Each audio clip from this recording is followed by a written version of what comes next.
Hello है दोस्तों, कैसे हो? उम्मीद करता हूँ कि आप सभी अच्छे होंगे। सीएम इस यूट्यूब चैनल में फिर से एक बार आपका हार्दिक स्वागत है। ठीक है, हमारा टॉपिक था पाचन तंत्र। तो उम्मीद करता हूँ कि पाचन तंत्र से संबंधित हमने आहारनाल वाले भाग भी पढ़ लिए और पाचक ग्रंथियों के बारे में भी पढ़ा है। और सभी को फैक्ट ध्यान में भी होंगे और उम्मीद करता हूँ कि आपने ज़्यादा से ज़्यादा लिंक को शेयर ज़रूर किया होगा।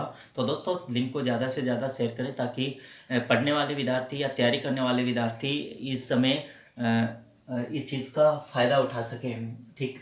और क्रम से आपको वीडियो क्या हो रहे हैं, मिल रहे हैं। तो 10-15-20 मिनट के जितने भी ये वीडियो होते हैं, तो रोज़ दोस्तों 24 घंटे में से 20-20 मिनट के आप अगर निकाल कर देख रहे हैं तो साइंस में आपका अपडेट भी होगा और साइंस में नई नई जानकारी आपको मिलती रहेंगी।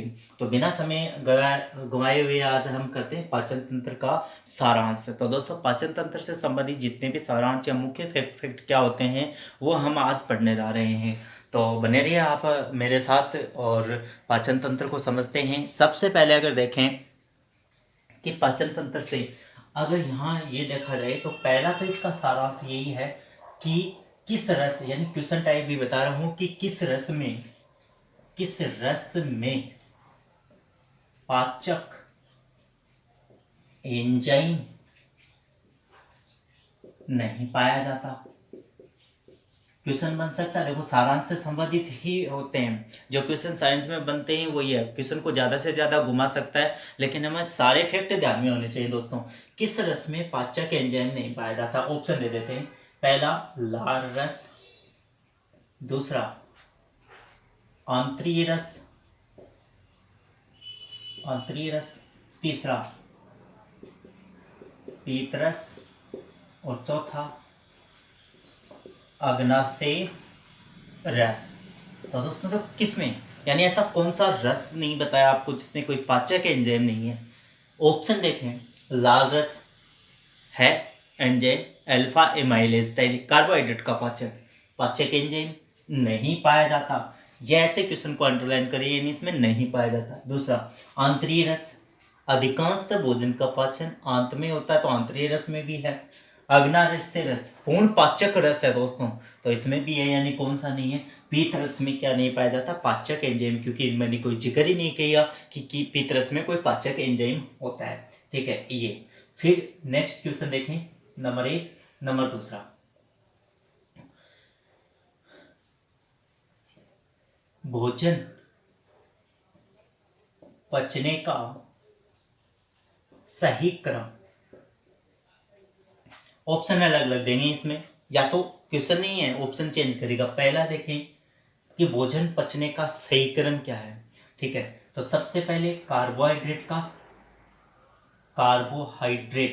पाचन होता है, फिर प्रोटीन का पाचन होता है और फिर वसा का पाचन होता है। तो ये हम क्रम ध्यान में रखेंगे। डायरेक्ट मैं दोस्तों आपको क्रम ही बता रहा हूँ। आंसर, भोजन पचने का सही क्रम क्या? भोजन पचने मुखगुहा में कार्बोहाइड्रेट का पाचन होता है, प्रोटीन का कहाँ बताया था? अमाशय में, और वसा का अग्नाशय रस और छोटी आंत में। या फिर ये क्रम देखें तो इस प्रकार के, तो भोजन पचने का सही क्रम क्या है? ठीक है, ये इस प्रकार है कि भोजन का अंतःग्रहण, दूसरा भोजन का पाचन, और तीसरा भोजन का अवशोषण, चौथा स्वांगीकरण, और पांचवा बहिक्षेपण। यानी इससे ये पूछ सकता है कि पाचन की क्रिया में सही क्रम क्या है। ये क्वेश्चन ऐसे पूछ सकता है कि पाचन क्रिया का सही क्रम क्या है, या आहार नाल में किस प्रकार के क्रम से होता है।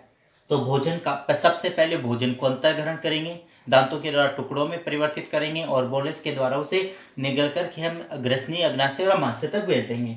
भोजन का पाचन, तो अंतःग्रहण पाचन मुख गुहा से प्रारंभ होता है, प्रोटीन का अमाशय में, यानी अलग अलग जगह पर पाचन हो जाएगा। अवशोषण, यानी जल का अवशोषण बड़ी आंत भाग में। स्वांगीकरण क्या होती है कि माइक्रोविलाई, छोटी आंत में जो माइक्रोविलाई रुधिर में धसी हुई होती हैं, सटीक क्षेत्रफल को बढ़ा देती हैं ताकि अधिकांशतः भोजन का पाचन हो जाए, स्वांगीकरण की क्रिया। और फिर लास्ट में हम बाइक से पढ़ें। तो ये क्रम भी ध्यान में होने चाहिए। तो दोस्तों उम्मीद करता हूँ कि दोनों क्वेश्चन आपको समझ में आ गए होंगे सारांश से संबंधित।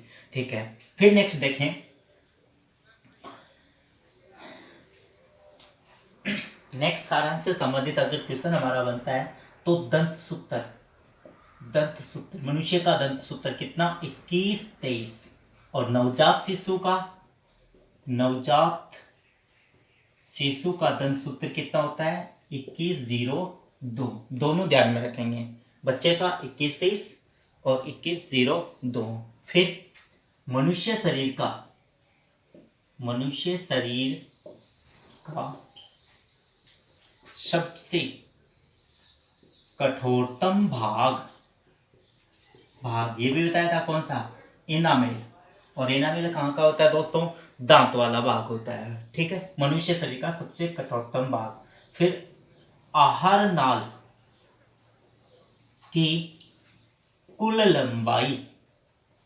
लंबाई कितनी होती है? तो 10 से 12 फीट, 10 से 12 मीटर, लगभग 33 फुट से 35 फुट के लगभग होती है।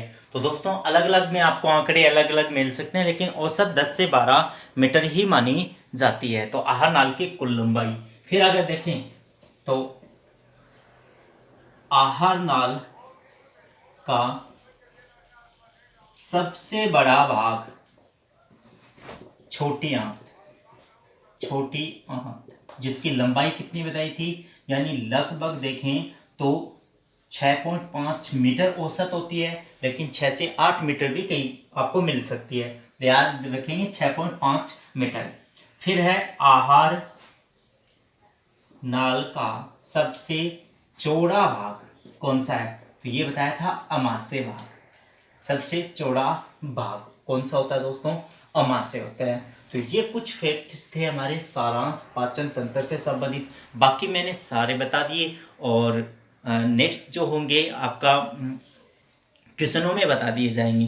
तो उम्मीद करता हूँ कि आपको पाचन तंत्र वाला चैप्टर बहुत ही अच्छा लगा होगा। और अगर अच्छा लगा होगा तो वीडियो को लाइक करें, शेयर करें और सब्सक्राइब ज़रूर करें। Thank you. आपका दिन शुभ में हो।